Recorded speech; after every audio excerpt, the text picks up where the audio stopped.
oculomotor nerve, oculomotor nerve और the third nerve.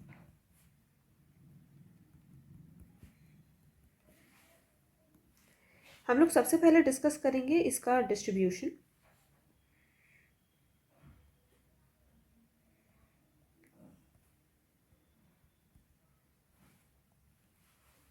तो जो ऑक्यूलोमोटर नर्व होती है वो डिस्ट्रीब्यूटेड होती है एक्स्ट्रा ऑक्यूलर मसल्स और इंट्रा ऑक्यूलर मसल्स के लिए. एक्स्ट्रा ऑक्यूलर मसल्स 6 मसल्स होती हैं जो मूवमेंट ऑफ आई को कंट्रोल करती हैं, एंड एक मसल होती है जो एलिवेशन ऑफ आईलिड के लिए होती है. एक सिंपल सा स्कीमेटिक डायग्राम देख के एक्स्ट्रा ऑक्यूलर मसल्स को समझ लेते हैं.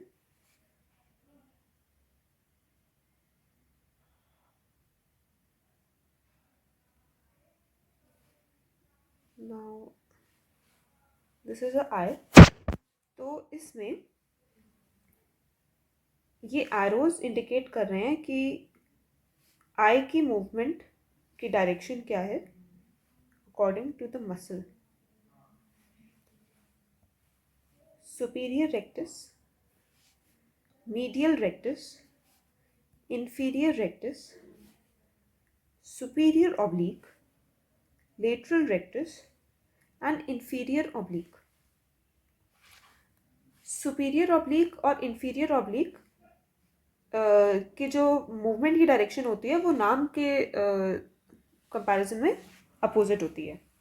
सुपीरियर ऑब्लिक इन्फीरियरली लेके जाती है और इन्फीरियर ऑब्लिक सुपीरियरली लेके जाती है. अब इन एक्स्ट्रा ऑक्यूलर मसल्स में से हमारी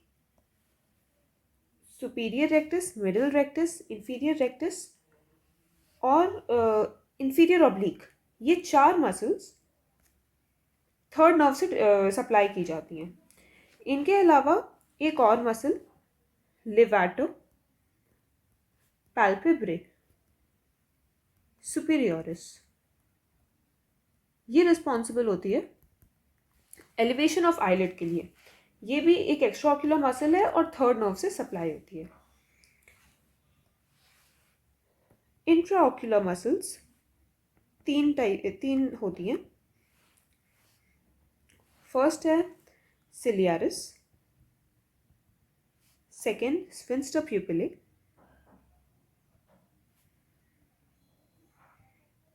और थर्ड है डायलेटर प्यूपिले.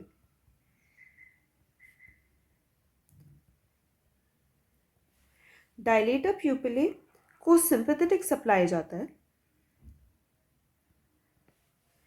एंड सिलियारिस और स्फिंक्टर प्यूपिले को, जो कि रिस्पॉन्सिबल है कॉन्ट्रैक्शन ऑफ प्यूपिल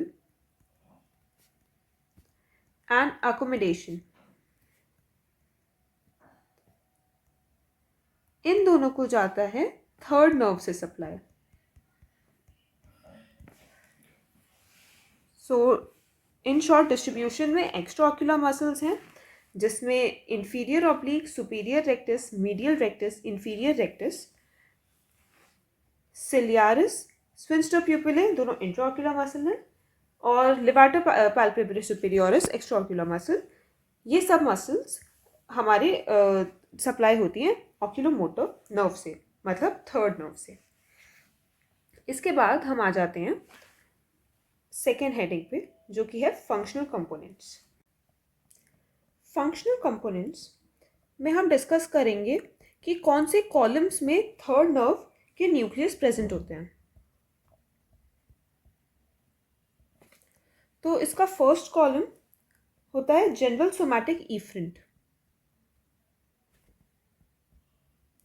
ये इसलिए होता है क्योंकि एक्स्ट्रा ऑक्यूलर मसल्स को थर्ड नर्व सप्लाई करती है, मूवमेंट ऑफ आईबॉल के लिए जो रिस्पॉन्सिबल होता है, इसलिए जनरल सोमैटिक इफरेंट कॉलम में थर्ड नर्व के न्यूक्लियस प्रेजेंट होते हैं.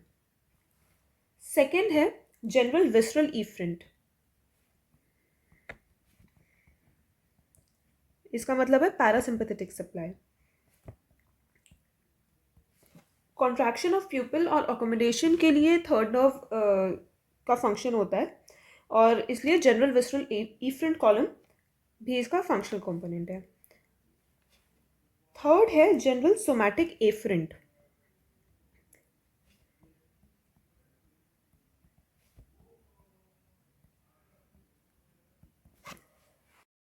third nerve is mainly a motor nerve, but it has a sensory component too. It carries proprioceptive sensations from extraocular muscles to the mesencephalic nucleus. The mesencephalic nucleus was responsible for proprioceptive sensations from somatic parts of head and neck. Third heading है nucleus. Oculomotor nerve का nucleus mid brain में central grey matter के ventromedial aspect में present होता है at the level of superior colliculus. This is the superior colliculus and this is the dorsal side, this is the ventral side. तो इसकी situation है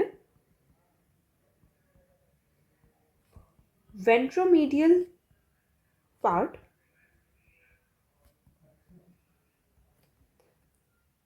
of central gray matter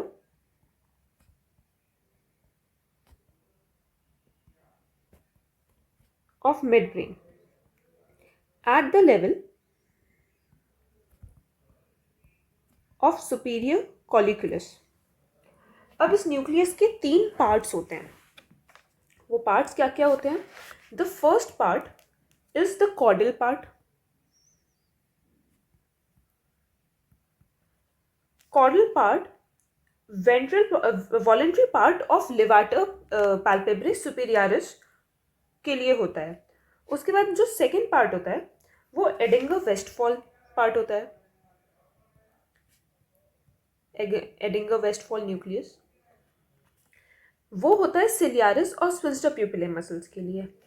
and कुछ other parts भी होते हैं जो कि रिस्पॉन्सिबल होते हैं inferior rectus, inferior oblique, medial rectus और सुपीरियर रेक्टस को सप्लाई करने के लिए. कॉर्डल पार्ट लेवाटर पैल्पेब्रिस सुपीरियरिस का वॉलेंट्री पार्ट के लिए और एडिंगर वेस्टफॉल सिलियारिस और स्फिंक्टर प्यूपिले के लिए. And other parts are for these 4 muscles. Fourth heading is codes and distribution. We'll study this through a schematic diagram.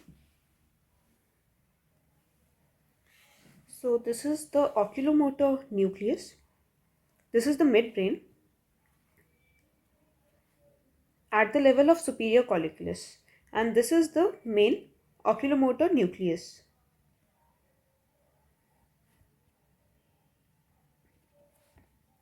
This is the edinger Westphal nucleus.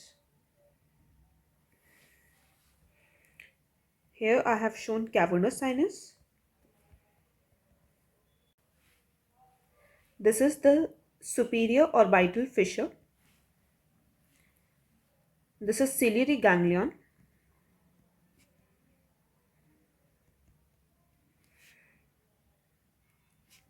Constrictor pupillae,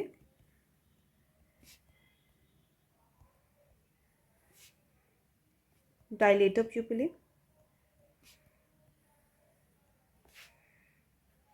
and ciliary muscle.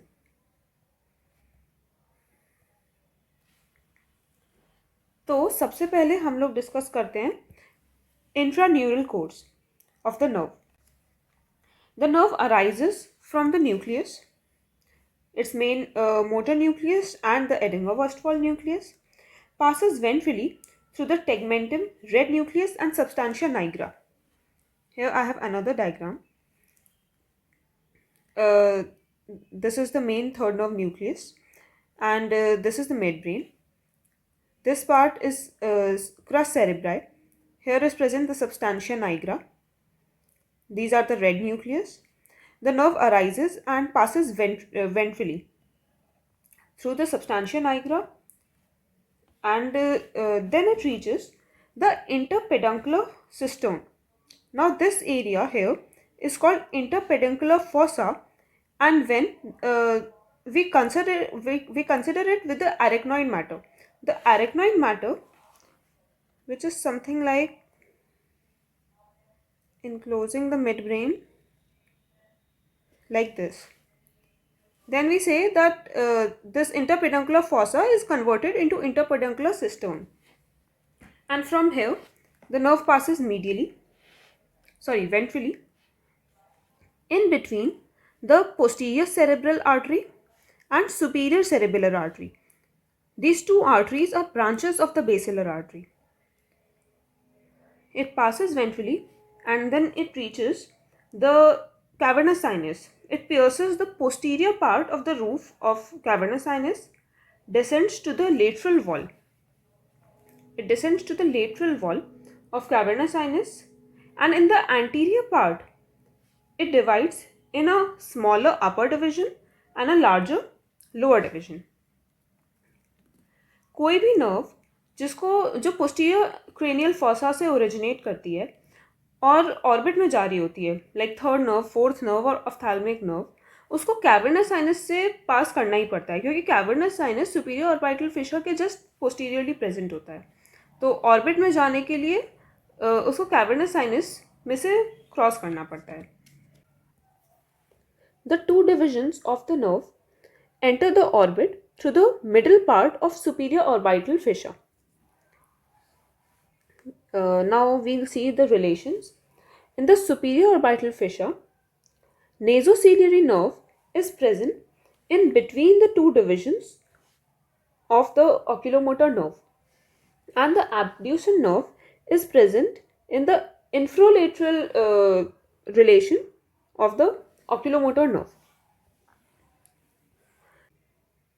In the orbit, the smaller upper part ascends on the lateral side of optic nerve, and it supplies the superior rectus and levator palpebrae superioris. The lower, larger division divides into three branches for the medial rectus, inferior rectus, and inferior oblique. Out of these, the inferior oblique is the longest branch. With the fibers of inferior oblique, the fibers from edinger Westphal nucleus also pass. So we can say that the nerve to inferior oblique carries fibers from the edinger Westphal nucleus. It gives off parasympathetic route to the ciliary ganglion. Short postganglionic fibers arise from the ciliary ganglion to supply the ciliary muscle and the constrictor pupillae. Dilator pupillae has a sympathetic supply. Here we will also see the location of ciliary ganglion. Location of ciliary ganglion. ये superior view है orbit का. Lateral wall of orbit.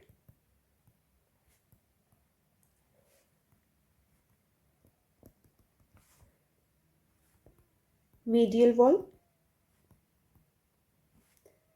This is the eyeball. This is the lateral rectus muscle, medial rectus muscle, optic nerve. The ciliary ganglion is present here. That is between the lateral rectus and the optic nerve. Near the apex of the orbit.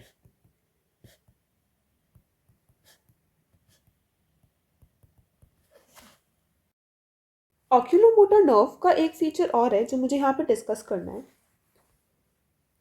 मैंने आपको बताया था oculomotor nerve का nucleus midline में present होता है, ventromedially in the central grey matter. तो ये न्यूक्लियस मिडलाइन पे फ्यूज्ड होता है. जो right and left halves of nucleus हैं वो मिडलाइन पे फ्यूज्ड होते हैं. अब इसमें से जो फाइबर्स राइट साइड जा रहे हैं एंड लेफ्ट साइड जाते हैं एक्स्ट्रा ऑक्यूलर मसल्स को, वो इप्सिलेटरल होते हैं except for one muscle, and that is superior rectus. Superior rectus muscle के फाइबर्स न्यूक्लियस के अंदर ही फ्यूज कर जाते हैं, क्रॉस कर जाते हैं या डेक्यूसेट कर जाते हैं, एंड कॉन्ट्रालेटरल नर्व के साथ ट्रैवल करते हैं. This is the third nerve. तो इसकी वजह से क्या होता है, दो क्लिनिकल कंडीशंस हमारे पास आ जाती हैं। अगर थर्ड नर्व इंजरी होती है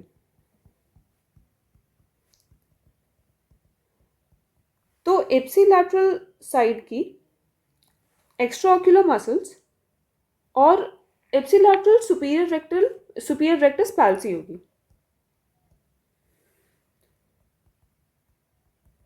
एप्सिलैटरल superior rectus palsy with other extraocular muscles। But अगर एक साइड का न्यूक्लियस इंजर्ड हो जाता है या लेजन हो जाता है, there is a third nucleus injury, तो इस कंडीशन में there is a bilateral superior rectus palsy and other extraocular muscles too. Since the nucleus is damaged, the contralateral superior rectus muscle is also damaged, and the fibers which are supplying the superior rectus of the ipsilateral side, since they are decussating through this nucleus, so these are also damaged, and this results in bilateral superior rectus palsy. Now we'll discuss our fifth heading, that is the clinical conditions.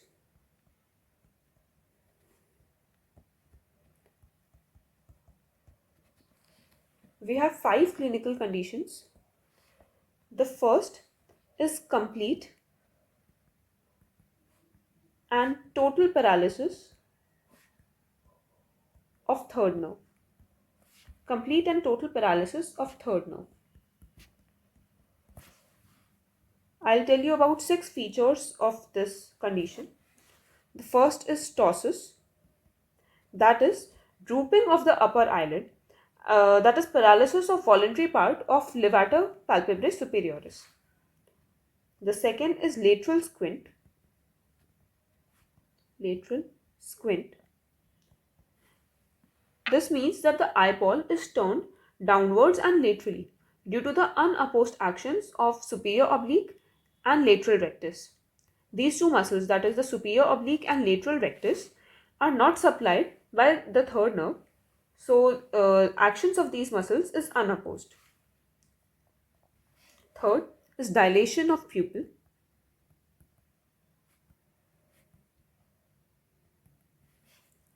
This is due to the paralysis of parasympathetic fibers to sphincter pupillae muscles. Fourth, loss of accommodation.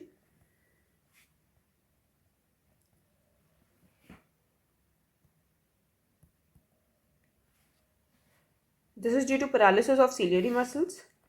Fifth, slight protoptosis. Protoptosis refers to the forward projection of eye. And the sixth is diplopia. This refers to double vision.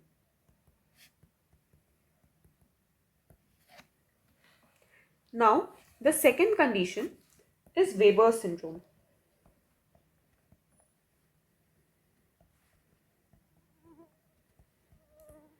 In Weber's syndrome, there is a midbrain lesion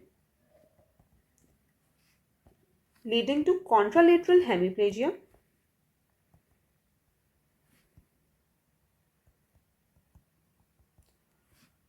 and ipsilateral third nerve paralysis.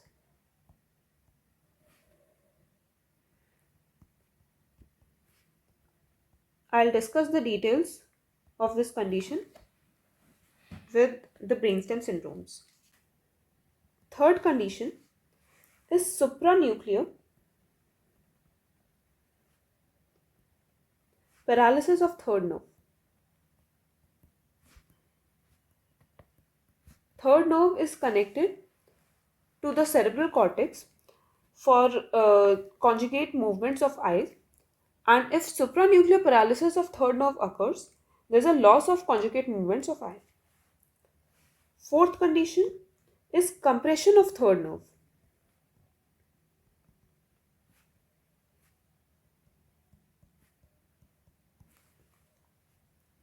This is due to extradural hematoma. This causes dilation of pupil.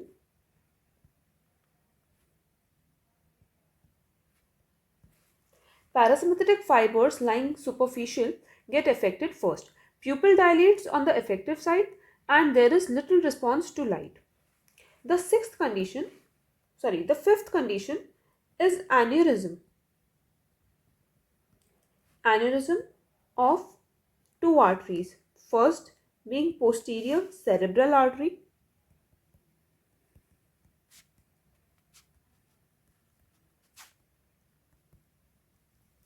and second superior cerebellar arteries. These arteries were the one between which oculomotor nerve was passing from the midbrain to the cavernous sinus. Aneurysm refers to the enlarging of an artery due to weakness of its walls. Berry aneurysm is a special type of aneurysm which looks like a berry on a narrow stem. It is the most common type of brain aneurysm. Now, the circle of Willis, which contains anterior and posterior communicating arteries, is a content of the interpeduncular cystone. Circle of Willis is present here, and communicating arteries are prone to berry aneurysm. So, whenever there's a rupture of aneurysm, the nerve involved is the third nerve. Thank you.